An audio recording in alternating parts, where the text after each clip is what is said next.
बिस्मिल्लाहिर्रहमानिर्रहीम। मैं हूं आबिद चौधरी और आप देख रहे हैं CNN उर्दू। आज हमारे स्टूडियो में मेहमान है जनाब शफकत अनवर शाहवानी। ये डीजी हैं गवादर डेवलपमेंट अथॉरिटी के, और इनसे पूछते हैं कि गवादर जो है इस वक्त किस पोजीशन में है और आने वाले वक्त में गवादर की क्या अहमियत होगी। माशाल्लाह आप तो एयरपोर्ट भी वहाँ पे बन गया है और उस हवाले से भी जानते हैं। अस्सलाम वालेकुम जी। वालेकुम सलाम। कैसे हैं सर आप? ठीक है, अल्लाह का करम। बहुत शुक्रिया आपका कि आपने हमें टाइम दिया। वेलकम। और हमारे लिए ये एक फ़ख्र की बात है कि एक मेगा प्रोजेक्ट है जो पाकिस्तान का, उसके डीजी हमें इंटरव्यू दे रहे हैं। वेलकम। अच्छा सर, ये बताइएगा जो अभी ग्वादर की पोजीशन है और माशाल्लाह एयरपोर्ट का भी जो है ना इफ्तिताह हो चुका है, तो आप क्या समझते हैं कि ग्वादर अब किस पोजीशन में है और आने वाले अदवार में कहाँ पे होगा? आप देखें जी, गवादर डेवलपमेंट अथॉरिटी ने जो जिसका एक्ट बना है 2003 में, और फर्स्ट मास्टर प्लान जो बना है 2004 में, उसके बाद सेकंड मास्टर प्लान जो Gwadar smart port city master plan के नाम से जाना जाता है, वो 2019 में उसकी एग्जीक्यूशन हो चुकी है। वो 3 फेजेस के लिए है। 2025 तक पहला फेज़ है, फिर देन 2026 से 2035 तक सेकंड फेज़, फिर 2036 से 2050 तक वो थर्ड फेज़ है। तो इस वक्त हम फ़ेज़ 1 के कंप्लीशन में दाखिल हो चुके हैं 2025 में। तो इसमें जो भी जितने भी प्रोजेक्ट्स थे हमारे, वो तकरीबन कंप्लीट हो चुके हैं। उसमें एक पार्ट है CBD का, CBD central business district basically. उसकी लैंड एलोकेशन का इशू था, वो भी रिजॉल्व हो चुका है और उसकी फिजिबिलिटी बन गई है, माइक्रो प्लानिंग भी उसकी हो गई है। उसके ऊपर हम काम कर रहे हैं। देखें, गवादर को अगर हम देखें कि वो एपी सेंटर है CPEC का, वहाँ से चीज़ें मूव होनी है, गुड्स है, जो भी है इंपोर्ट एक्सपोर्ट होनी है, तो उसकी इम्पोर्टेंस अब देखें। एक तो डीप सी पोर्ट है, 14.5 मीटर जो डेप्थ है इसकी, तो बड़े बड़े शिप वहाँ पे डॉक हो सकते हैं। और सेकंड ये है कि वहाँ पे अपॉर्चुनिटीज़ बहुत ज़्यादा हैं, एक तो इंडस्ट्रीज़ के हवाले से और दूसरी जो है ना आपकी सयाहत के हवाले से। तो दोनों की के लिए इम्पोर्टेंट ये है कि फ़ेज़ 1 में हमने अट्रैक्ट करना है मुख्तलिफ इन्वेस्टर्स को, एक ऐसा इन्वायरमेंट बनाना है जिससे हम इन्वेस्टर्स को अट्रैक्ट करें और इन्वेस्टर्स आएँ वहाँ पे काम करें। तो इसके लिए हमने काफ़ी NOCs दी हैं, बिल्डर्स को दिए हैं। और साथ में देखिए, ट्रांसशिपमेंट अगर होगी फिर ट्रांजिट होगी, तो उसके लिए हिंटरलैंड कनेक्टिविटी, रोड की कनेक्टिविटी ज़रूरी है। M8 के ऊपर काम हो रहा है, वो काम कंप्लीट होगा 1 साल के अंदर। लेकिन साथ साथ आप देखें, इसके अगर फ्यूचर को देखें गवादर के, तो गवादर को बाकायदा आप देखें, वहाँ से अफ़गानिस्तान, वहाँ से कार्स हैं और पीछे मिडल ईस्ट है। तो बिल्कुल अरबियन सी पे वाक़या है और वहाँ पे पेट्रोकेमिकल इंडस्ट्रीज़ काफ़ी लग सकती हैं। इवन फिशरीज़ के ऊपर वैल्यू एडिड प्रोडक्ट्स हम बना सकते हैं, प्रोजेक्ट्स बना सकते हैं। तो गवादर के फ्यूचर को लेके हम ये कह सकते हैं कि CPEC का जो सबसे इम्पोर्टेंट पोर्शन है, जो एपी सेंटर है, दैट इज़ गवादर। गवादर ने डेवलप होना है, गवादर ने इलाके को तरक्की देनी है, वहाँ के लोगों को तरक्की देनी है, रीजन को तरक्की देनी है, पाकिस्तान को तरक्की देनी है। तो गवादर की इम्पोर्टेंस को हम जो है ना बिल्कुल अपने जहन में रखे हुए हैं कि Gwadar is going to be one of the game changers Pakistani economics में, हम देखें इस पर्सपेक्टिव में। तो गवादर आप देख रहे हैं कि फ़ेज़ 1 के बाद अभी NGIA बन गया, तो वहाँ पे जब इंटरनेशनल टूरिस्ट्स आएंगे, इंटरनेशनल इन्वेस्टर्स आएंगे, आप देखें फिर उसके बाद जो है ना वो एरिया बिल्कुल आपको चेंज नज़र आएगा। अच्छा सर, ये बताइए, माजी में वफाक और सूबाई हुकूमतों का कुछ तावन नहीं रहा गवादर के साथ, तो अब क्या समझते हैं कि फंड्स प्रॉपर मिल रहे हैं जिस तरह होने चाहिए?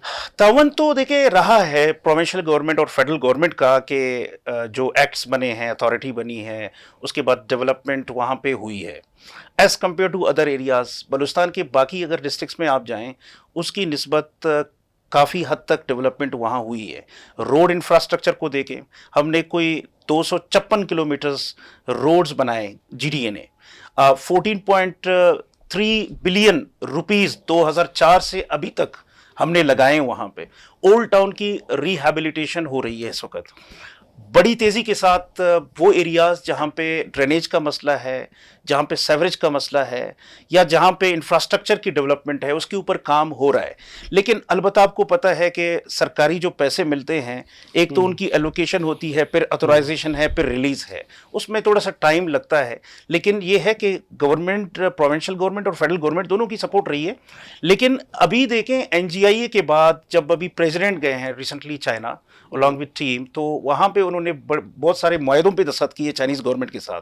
तो इसके बाद ज़ाहिर है एक बबल क्रिएट होगा और इन्वेस्टर्स आएंगे, और गवर्नमेंट खास तौर पे फेडरल गवर्नमेंट काफ़ी तवज्जो दे रही है गवादर के ऊपर।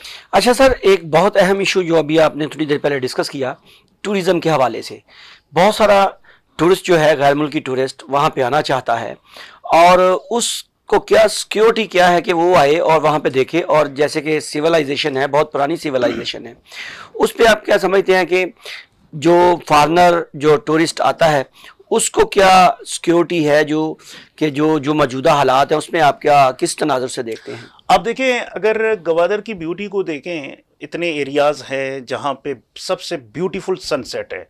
जीवनी की आप देखें, ओरमाड़ा की आप देखें, एक और वहाँ पे सैनिक ब्यूटी है आपके बीचेस की। वहाँ पे वो एरियाज़ हैं कि शायद आपको कहीं और ना मिलें। देखिए, हाँ, इंफ्रास्ट्रक्चर की कमी है टूरिज्म के हवाले से। तो इस वक्त हमने कुछ प्रोजेक्ट्स हमने जो है ना कंसीव किए हैं, उसके ऊपर हम काम कर रहे हैं। वहाँ पे हम टूरिज्म के हवाले से, वाटर स्पोर्ट के हवाले से हमने एक बात की है, और we are going to start that project. इसके अलावा गवादर ऑफिसर्स क्लब है, 18 एकड़ ज़मीन है उसकी चारदीवारी के ऊपर अभी काम हम स्टार्ट किया हमने। Then we are going to develop that area, बहुत ही ज़बरदस्त जगह होगी। रिजॉर्ट्स हमारे हैं, पाइपलाइन में हैं। अनफॉर्चुनेटली अभी तक जो जहाँ पे काम होना था बीचेस के ऊपर, उस तरह से काम नहीं हुआ। लेकिन चूंकि जाहिर है अब जब गवादर मेगा सिटी बनने जा रहा है, उसके लिए वफाकी गवर्नमेंट, उसके लिए Chinese government of Balochistan, chief minister साहब, प्राइम मिनिस्टर साहब बड़ा फोकस कर रहे हैं इसके ऊपर। तो हमने सयाहत को फ़रोग देने के लिए हमने इंफ्रास्ट्रक्चर डेवलप करना है। उसके ऊपर हमारी वहाँ पे हैं, लैंड्स हैं, उसके लिए हमने फिजिबिलिटी हमने बनाई है, and we are going to make some change over there. ज़ाहिर है उसके बाद फिर मुल्की सयाहत को फ़रोग मिलेगी और गैर मुल्की सयाहत को भी फ़रोग मिलेगी। अच्छा सर, ये बताइएगा कि जैसे जहाँ पे नेगेटिव और पॉजिटिव दोनों होते हैं, वहाँ पे कुछ नेगेटिविटी ये होती है कि एक मखसूस ग्रोह जो कहता है कि गवादर में कुछ भी नहीं है, और क्योंकि वो हमारा हिस्सा है, हमारे सिस्टम से जुड़े हुए लोग हैं, और वो हम उनको जुदा तो नहीं कर सकते। इस हवाले से वो जो नेगेटिव जो आंसर पाया जाता है, उस पर आप क्या कहते हैं? देखिए, वैसे तो आप देखें, हर जगह कोई भी आप काम करते हैं, आपको क्रिटिसिज्म का सामना करना पड़ता है। गवादर में असल में ये हुआ था कि गवादर में इनिशियली जब जिस पेस से चीज़ें स्टार्ट हो चुकी थी, तो लोगों ने ये समझा कि 10 साल के बाद it's going to be next Dubai और सिंगापुर। लेकिन कुछ वजूहात की बिना पर कुछ काम जो है ना उस तरह से नहीं हुआ, क्योंकि आपको पता है यहाँ पे political uncertainty, it's not only for Gwadar और बलूचिस्तान, पूरे पाकिस्तान में ये इश्यूज चलते रहे। तो सीइंग इज बिलीविंग। मैं कहता हूँ कि बहुत सारे ऐसे लोग हैं जिन्होंने गवादर को खुद नहीं देखा होगा, गवादर के ऊपर कमेंट्स कर रहे होते हैं। तो पहली बात यह है कि बंदा आके देखे, हम उनको दिखाएंगे। जिस तरह हमारे जो है ना अपोजिशन ग्रुप के कुछ पॉलिटिशियंस लास्ट टाइम आए थे, तो दे रियली अप्रिशिएटेड। उनको जब ये दिखाया गया गवादर, जब ये सारा इंफ्रास्ट्रक्चर जो काम किए थे GDA ने, government of Balochistan, government of Pakistan की तवसत से, तो उन्होंने बड़ा अप्रिशिएट किया। उन्होंने कहा यार, जो क्वालिटी काम यहाँ गवादर में है, उनको शायद पूरे सूबे में वो जो है ना इंफ्रास्ट्रक्चर या वो क्वालिटी नज़र नहीं आ रही। तो सीइंग इज़ बिलीविंग। मैं कहता हूँ एक दफ़ा कोई आके देख ले।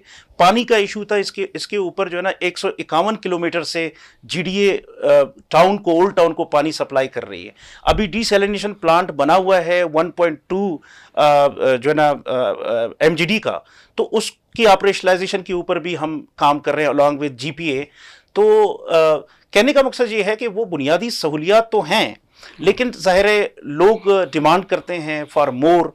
तो हम कोशिश कर रहे हैं कि वहाँ पे सोशल कोई चेंज लेकर आ जाएं यूथ के अंदर, ताकि यूथ को डेप्रिवेशन फील ना हो, वो ये समझे कि वो एक सिस्टम का हिस्सा हैं और उनको भी हमारे साथ बैठ के काम करनी चाहिए। तो कम्युनिटी के ऊपर भी हमारा फोकस है, आपको बताया था जिस तरह ओल्ड टाउन की रिहैबिलिटेशन के ऊपर काम हो रहा है। अच्छा सर, मौजूदा जो सिनेरियो चल रहा है, जो मौजूदा हालात हैं, उसमें जो बलोच कौम है या हमारे बलोची भाई हैं, और उनको भी इस तरफ राग़ब किया जा रहा है या कि उनको नज़रअंदाज किया जा रहा है? नहीं देखें, एक तो ये है कि बलूचिस्तान की अगर बात करें, फिर पर्टिकुलरली गवादर की बात करें ना, तो जाहिर है मैं एक अथॉरिटी में हूँ, that is GDA, Gwadar development authority. तो गवादर के हवाले से मैं बात करता हूँ कि देखें, अभी साउथ कोरिया 2020 के करीब अभी फिशरमैन को हम भेज रहे हैं, वहाँ से ट्रेनिंग हासिल कर रहे हैं। तो गवादर से हर साल यहाँ से डेलीगेशन जाती है, चाइना जाती है, तो गवर्नमेंट सरकार के खर्चे पे। इसके अलावा आप बताएं, vocational and training technical training centre जो इस वक्त फंक्शनल है, उसकी क्वालिटी आप आके देखें। GDA हॉस्पिटल है, आप आके उसको देख लें, उसके अंदर उसकी क्वालिटी देखिए, क्या क्या इक्विपमेंट्स दिए हैं, क्या क्या डॉक्टर्स हैं, क्या क्या सर्विसेज प्रोवाइड कर रहे हैं। GDA का हमारा स्कूल है, इसके अलावा भी बहुत सारे वहाँ पे स्कूल हैं। देखिए, गवर्नमेंट का फोकस है, it's not only Gwadar, overall across the province. चूंकि मैं डिप्टी कमिश्नर रहा हूँ बहुत सारे डिस्ट्रिक्ट्स में, आई हैव सीन कि गवर्नमेंट का तो फोकस है। It's not only about Balochistan. अब देखिए, पाकिस्तान के बाकी एरियाज में भी कुछ ऐसे एरियाज हैं जहाँ पे जो है ना डेवलपमेंट उस तरह से नहीं हुई है। तो कहने का मकसद ये है कि हमने जो है ना थोड़ा सा एक हिसाब से एक होप, एक उम्मीद की किरण अपने अंदर पैदा करनी है, क्योंकि फेडरल गवर्नमेंट का तो फोकस है, प्रोविंशियल गवर्नमेंट का है। तो both the governments, provincial and federal, they want that youth जो है ना उसकी एम्पावरमेंट हो, यूथ की इंगेजमेंट हो, और यूथ को हम आगे लेकर आ जाएं कम्युनिटी के डेवलपमेंट में। तो इसके ऊपर काम तो हो रहा है, लेकिन हाँ, कुछ कंप्रीहेंसिव को फ्रेमवर्क के तहत या एक मॉडल के तहत शायद वाइबल ऑप्शंस उसके उस तरह से जो एक फॉर्मेट के तहत हमने चलना है, उस तरह से शायद नहीं हो रहा, लेकिन काम हो रहा है। अच्छा सर, मुझे ये बताइएगा, जैसे आपने अभी जिक्र किया साउथ कोरिया का, और इसमें नो डाउट कोई शक नहीं है, क्योंकि मैं ख़ुद भी साउथ कोरिया में गया हूँ, और वहाँ पे मैंने देखा है कि इसका फ़िशिंग की बहुत बड़ी इंडस्ट्री है उनकी, और उनकी बहुत सारी जो है ना ये फ़िशरीज़ में जो है एक्सपोर्ट वो कर रहे हैं, और जो बड़े पैमाने पे सी फूड में वो है। माशाल्लाह, अल्लाह ने हमें एक नेमत से नवाजा है, तो वो भी आपने इसका जिक्र किया। आप क्या समझते हैं कि क्या ऐसा इन्वेस्टमेंट करनी चाहिए जो है हमारे इन्वेस्टर जो है इसमें? देखें, सबसे बड़ी बात आपको ये बताऊं कि हमारे पास अल्हम्दुलिल्लाह वो क्वालिटी है मछली की, इसकी मुख्तलिफ वैरायटीज़ हैं, वो शायद आपको किसी और बहुत सारे कम ममालिक में आपको वो क्वालिटीज़ आपको मिलें, लेकिन उसकी जो है ना कोल्ड स्टोरेज, उसकी प्रोसेसिंग, उसकी value addition, that is very important. अभी आपको बताऊं कि श्रिम्प हैचरी जो फार्मिंग है, उसके लिए बहुत ही बड़ी अपॉर्चुनिटी है। मैं इस इंटरव्यू के तवसत से मैं इन्वेस्टर्स को ये कहता हूं कि वो आएँ, वो हमारे साथ बैठें, हम उनके साथ PPP मोड पे भी जा सकते हैं, हम उनके साथ JV मॉडल पे भी जा सकते हैं, उनको इंगेज करके हम दोनों मिल के इस जो इंडस्ट्री है इतनी बड़ी फिशरीज़, इसके ऊपर काम करें, ताकि हम वहाँ के नौजवानों को वो चीज़ बताएं, वो चीज़ सिखाएं, टेक्निकली उनको साउंड करें, ताकि वो, क्योंकि उनकी जो स्पेशलाइजेशन है वो मछली फिशरीज़ के ऊपर है, तो फिशरीज़ के अंदर ही उनको हम ट्रेन कर सकते हैं। एक और सेकंड, सयाहत के फ़रोग़ के लिए, वो ज़ाहिर है सयाहत जब होगी, लोग आएंगे, वहाँ के लोगों को फ़ायदा होगा। अगर फॉर एग्जांपल इंडस्ट्रीज़ लगेंगी, वहाँ के नौजवानों को फ़ायदा होगा। तो टेक्निकली उनको साउंड करने के लिए vocational and technical training centre है। तो कहने का मकसद ये है कि हमारे पास हैं तो बहुत सारी अपॉर्चुनिटीज़, अगर हम उनको अनटैप करें और उनको हम स्ट्रीमलाइन करें तो बहुत कुछ हो सकता है इस हवाले से। सर, आखिरी सवाल है आपसे कि जो अभी ये जो कार्गो शिप्स आ रहे हैं वहाँ पे, उस पे ज़्यादा ट्रेडर्स जो है कराची के हैं, या कि ओवरऑल पूरे पाकिस्तान से, या जो है पोर्ट के हवाले से भी? अभी देखिए, पोर्ट में इस वक्त फ्रेंकली स्पीकिंग इस वक्त जो ज़्यादातर जो शिप आ रहे हैं, अभी परसों 2-3 दिन पहले भी शिप आया था, वो असल में यूरिया का है। यूरिया ने यहाँ से जो है ना एक्सपोर्ट होना है अफगान ट्रांसिट ट्रेड के हवाले से। लेकिन इस वक्त जो फेडरल गवर्नमेंट है वो ये चाह रही है कि हमारे कार्स जो सेंट्रल एशियन रिपब्लिक्स हैं, वहाँ पे बहुत ही डिमांड है मुख्तलिफ प्रोडक्ट्स की डिमांड है। तो वो चाहते हैं कि हिंटरलैंड कनेक्टिविटी हो, ट्रांसशिपमेंट हो। देखें, पोर्ट और सिटी दोनों को एक साथ ही पैरेलल चलना है। अगर टाउन की डेवलपमेंट होगी तो वहां से जो है ना पोर्ट भी चलेगा, पोर्ट की डेवलपमेंट होगी, ट्रांसशिपमेंट होगी तो ट्रांजिट रूट्स भी यहां से खुल जाएंगे। तो कहने का मकसद ये है कि ट्रांसशिपमेंट के ऊपर गवर्नमेंट का काफ़ी फोकस है कि ट्रांसशिपमेंट ज़्यादा से ज़्यादा हो, कैसे हो। तो ये मैंडेटरी है कि इसके ऊपर जो है ना गवर्नमेंट कोई पॉलिसी बनाए ताकि गवादर पोर्ट फंक्शनल हो और साथ में सिटी की डेवलपमेंट भी हो। अच्छा सर, ओवरसीज़ पाकिस्तानी जो हैं बैरून मुल्क माशाल्लाह एक बड़ी तादाद में हैं, और उनको क्या पैगाम देते हैं टूरिज़म के हवाले से और इन्वेस्टमेंट के हवाले से? और वो डरे हुए हैं कि हम इन्वेस्टमेंट करेंगे, कहीं ऐसा तो नहीं हमारी इन्वेस्टमेंट डूब जाएगी, या कोई चीज़ ख़रीदता है तो उनको कितनी श्योरिटी होगी कि उनका जो उन्होंने घर खरीदा या ज़मीन खरीदी है कि वो उनकी जो ना डूबे ना, या कब्ज़ा माफिया ना आ जाए? देखिए, अथॉरिटीज़ का काम ही यही है कि लोगों को सही राइट देना, इन्वेस्टर्स को, बिल्डर्स को। तो मैं ये सबको ये पैगाम देता हूँ कि अगर आपको कोई डाउट है तो मैं एज डीजी बैठा हुआ हूँ, वो हमारे अदारे से कंफर्म कर सकते हैं, डिप्टी कमिश्नर ऑफिस से भी कंफर्म कर सकते हैं।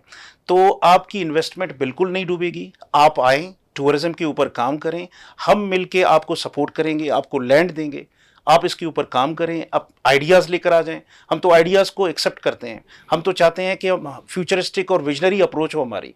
और हमें देखिए, अक्ल कुल कोई अथॉरिटी नहीं होती, अक्ल कुल कोई एक बंदा नहीं होता।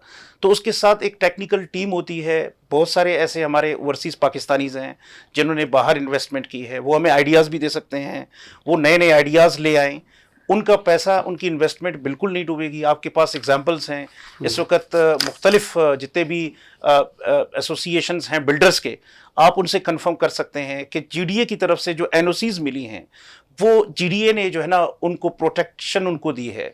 तो इसी तरह इन्वेस्टमेंट में इंशाल्लाह अदारा हमारा बिल्कुल साथ देगा उनका। और वो ये सर, आप रिस्क लेते हैं तो रिटर्न आपको आता है, तो रिस्क लें। Gwadar is the future of Balochistan and Pakistan. तो इससे जो है ना काफ़ी एक गेम चेंजर है। तो मैं ये उनको बता दूं। बहुत शुक्रिया जी आपका।